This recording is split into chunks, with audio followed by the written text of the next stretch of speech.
मुलायम सिंह ने ये आह्वान किया था परिंदा पर नहीं मार सकता, लेकिन वहाँ इतनी संख्या में कार सेवक लोग पहुँचे कि जिसका कोई बयां भी नहीं कहा जाए। विवादित ढांचा था जब गिरा था, उस समय आप मौजूद थे? हाँ, जिस समय वही कोठारी बंधु ने पहले उन्होंने वही चढ़ करके ऊपर से गुंबद को ढहाया और उसके बाद वहाँ ले जा करके अपना भगवा ध्वज फहराया। अपने हिंदू जो है पुलिस वर्ग नहीं थे, वहाँ सब मुस्लिम जो है पुलिस के वेश में आए थे और सब गोली चलाए कार से ऊपर। उस समय हमारी माता जी आप समझिए कि रो रही थी कि बेटा तुम वहाँ मत जाओ, वहाँ जो है बहुत उत्पात मच रहा है। और मुलायम सिंह इस तरह कहें कि माने उन्होंने इस तरह का ऐलान किया है और वहाँ जो है आप कहीं शिकार न हो जाओ। हमने कहा नहीं माँ, जब केरला से लोग आ सकते हैं कार सेवा के लिए तो क्या हम यहाँ यूपी में रहकर हम नहीं जा सकते हैं? सन 1990 और 1992 में कार सेवा के लिए अयोध्या गए जौनपुर के कार सेवक दिलीप जी हमारे साथ मौजूद हैं। सर स्वागत है। सर ये बताइए, आप कार सेवा के लिए अयोध्या गए, वहाँ की उस समय की क्या दृश्य थी, क्या हालात थी, हमारे दर्शकों को बताइए एक बार जरूर। 1990 में भाई साहब वहाँ का दृश्य ये था कि मुलायम सिंह ने ये आह्वान किया था परिंदा पर नहीं मार सकता, लेकिन वहाँ इतनी संख्या में कार सेवक लोग पहुँचे कि जिसका कोई बयां भी नहीं कहा जा सकता। हम लोग अयोध्या के गलियों में टहल रहे थे और समझिए कोतवाल की गाड़ी आई, कहे आप लोग कहाँ से आए? हम लोगों ने बताया कि आजमगढ़ से मैं आया हूँ। और इसके बाद कहे चलिए हम आप लोगों को छोड़ देते हैं आजमगढ़। हमने कहा हम लोग आजमगढ़ जाने के लिए अब नहीं आए, हम लोग यहाँ राम जी का जो है कार सेवा करने के लिए आए हैं। हम लोग रात वहीं पर रुके अयोध्या में ही, और रात में वहाँ रुके तो ऊपर ईश्वर की महिमा थी कि वहाँ एक महिला आई और पूछी भैया आप लोग कहाँ से आए? हम लोग बताए आजमगढ़ से। उन्होंने कहा कि आप लोग रुकेंगे कहाँ? हमने कहा जहाँ प्रभु रुकेंगे वहीं रुकेंगे। कहे नहीं आप लोग चलिए हमारे यहाँ, भोजन वहीं करिएगा। हम लोग कहे हम लोग 7 लोग हैं। कहें इससे क्या, आप लोग 7 लोग चलिए। हम लोग उनके यहाँ घर गए। वो एक प्रोफेसर की पत्नी थी और उन्होंने अपना बिस्तर उठा करके हम लोगों को ज़मीन पर बिछा कर सबको सुलाया और बगल से जो है कुकर मांग करके ले आकर के तहरी बनाया। हम सब लोगों को बहुत प्रेम से खिलाया उन्होंने, और हम लोग वहाँ खाकर रात सोए। फिर सुबह उठ करके फिर हम लोग जाने लगे। फिर उन्होंने कहा भैया शाम को आइएगा। हमने कहा प्रभु की इच्छा होगी, जैसा वैसा होगा। इसके बाद हम लोग जो है गए राम सेवा में, गए सरजू जी में स्नान किया। फिर हम लोग राम की गलियों में सारे मंदिरों को घूमते टहलते। शाम को जो है हम लोग उमा भारती जी का ये हुआ कि शाम को उनका वक्तव्य होगा, हम लोग उसमें जो है गए। और रात में हम लोग को वहाँ सूचना हुई कि सब लोग अपने अपने स्थान पर रुकेंगे और कहीं भी कोई जो है वो हमको विरोध नहीं करना है। हमारा जो काम था वो हमारा काम, लक्ष्य हमारा पूरा हो चुका है। इस तरह हम लोग रात में वहाँ रुके। अशोक सिंघल को उस समय चोट लग गई थी, हम लोग हॉस्पिटल में भी गए। वहाँ पर हम लोग उनको देख करके वहाँ से फिर हम लोग आए जो है मंदिर पे रुके थे रात में। जो विवादित ढांचा था जब गिरा था, उस समय आप मौजूद थे? हाँ, जिस समय दृश्य रही होगी उस समय तो आप समझिए कि पूरा अयोध्या जो है राममय हो गया था। जिस समय ढांचा गिरा था उस समय वही कोठारी बंधु ने पहले उन्होंने वही चढ़ करके ऊपर से गुंबद को ढहाया और उसके बाद वहाँ ले जा करके अपना भगवा ध्वज फहराया। उसी समय जो है, और उस समय अयोध्या में ये कहने में कोई दो राय नहीं है, वहाँ अपने हिंदू जो है पुलिस वर्ग नहीं थे, वहाँ सब मुस्लिम जो है पुलिस के वेश में आए थे और सब गोली चलाए कार सेवकों पर। और वहाँ तो इतनी जूता और चप्पल जो है पुल पे पड़ा था कि जिसका कोई बयां नहीं कहा जा सकता। हम लोग तो वहाँ रुके थे 2-3 दिन। माने लाशें जो है कहीं 2 ठो कहीं 4 ठो, इस तरह कुछ दूरी पे कुछ वहीं पर रोड डेली निकल रहा था। उसका दाह संस्कार जो है लोग करवा रहे थे।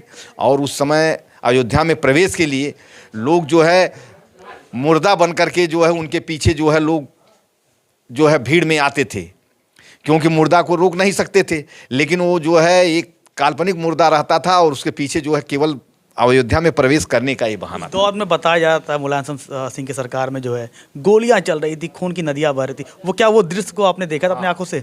जिस गली में गोली चली हुई थी उसमें हम लोग जाकर देखे भाई साहब, पूरा आप समझिए खून से वो जो है गली लथपथ हो गया था।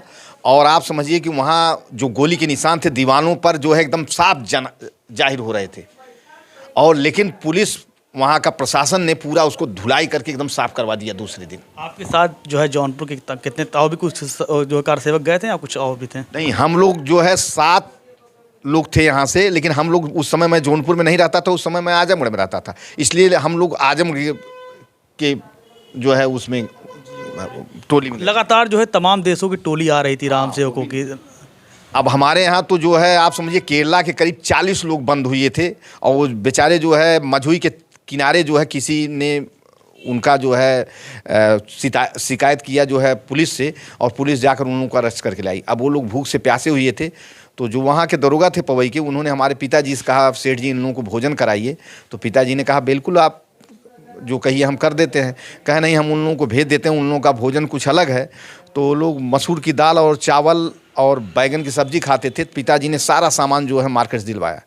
और उस समय अपने माननीय जो है कहना नहीं चाहिए, विरोधी पार्टी के कुछ लोग थे आकर के हम लोगों को डरवाए धमकाए भी कि माने आपने ऐसा क्यों किया। ये हुआ भाई परोपकार है सताम विभूत है, तो इसलिए हमने किया ऐसा। और जब आप कार सेवा में जो है अयोध्या गए थे, आपके परिवार में क्या स्थिति रही होगी? तब तो उसमें मोबाइल नहीं चलता था। एकदम नहीं चलता था उस समय। हमारी माता जी आप समझिए कि रो रही थी कि बेटा तुम वहाँ मत जाओ, वहाँ जो है बहुत उत्पात मच रहा है, और मुलायम सिंह इस तरह कहें कि माने उन्होंने इस तरह का ऐलान किया है, और वहाँ जो है आप कहीं शिकार न हो जाओ। हमने कहा नहीं माँ, जब केरला से लोग आ सकते हैं कार सेवा के लिए, तो क्या हम यहाँ यूपी में रहकर हम नहीं जा सकते हैं? इसलिए मैंने माता जी से अपने जिद किया। तो माता जी ने पिताजी से कह करके भाई जाने दीजिए। और हमारे गांव के एक बाबू साहब थे, उन्हीं के निर्देशन में, वो हम लोगों से काफ़ी बुजुर्ग थे। वो उनकी यात्रा कैसे थी? पैदल थी या कुछ लगातार कुछ साथ? हम लोग पवई से साइकिल से निकले, 7 लोग साइकिल से निकले, अपनी अपनी साइकिल से। और पीछे जो है कुछ जो है अपना दाना वगैरह रख लिए थे, और एक सेट कपड़ा। ये हुआ कि हम लोग रिश्तेदारी जा रहे हैं। हम लोगों को जो बाबू साहब थे उन्होंने कहा था कि अगर कोई पूछे तो कहाँ जा रहे हैं तो बता दीजिए कि हम लोग गोसाईगंज रिश्तेदारी, वहीं पर हम लोग जा रहे हैं। क्योंकि अगर हम ये बताते कि हम अयोध्या जा रहे हैं, शायद हम लोग बीच में ही गिरफ्तार हो गए होते। तो हम लोग इस तरह कई जो है फाटक पार करके तब हम लोग जो है गोसाईगंज पहुँचे। और गोसाईगंज में हम लोग जब गए तो एक मोदनवाल परिवार था, उन्होंने कहा कि भैया आप हमारे यहाँ भोजन कीजिए।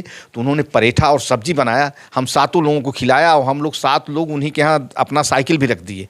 कहें ठीक है आप एकदम निश्चिंत होकर जाइए। हम लोग वहीं से पैदल फिर गए। लगभग 34 साल के बाद प्रभु राम लला जो है अपने मंदिर में विराजमान हो रहे हैं। आपने वो दृश्य भी देखा, वो आज का वर्तमान दृश्य भी आप देख रहे होंगे, तो कितना बदलाव आपको देखने को मिल रहा है?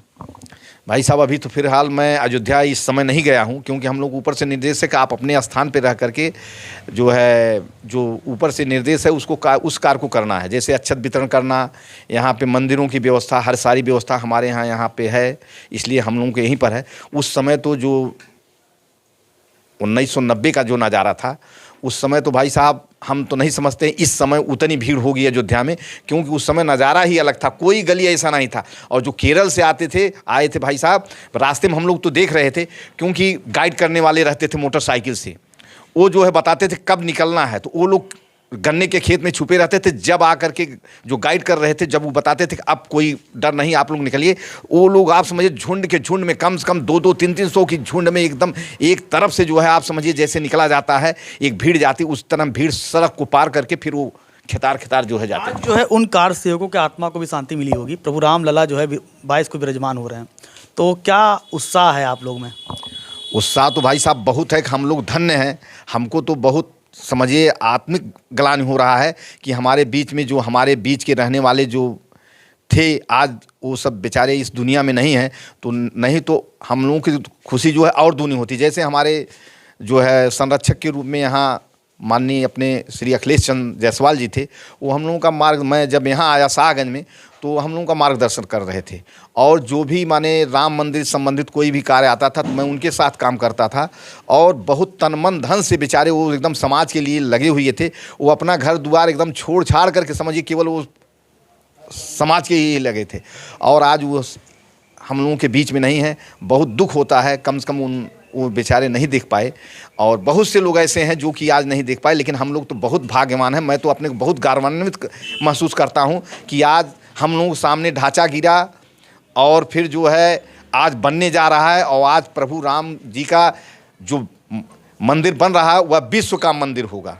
वो केवल भारत का मंदिर नहीं होगा, वो पूरे विश्व का मंदिर होगा। और हम समझते हैं अब हमारा जो हम लोगों का यात्रा है वो भी पूरा हो जाएगा कि आज के डेट में भारत जो है विश्व गुरु बनने जा रहा है। इसमें कोई निस्संदेह है कि विश्व गुरु बन करके रहेगा। ये हमारे साथ मौजूद हैं दिलीप जी हैं, जो कि कार सेवा में अयोध्या गए थे। कहा जाए 90 के दशक में एक नारा आया था, राम लला हम आएंगे, मंदिर वहीं बनाएंगे।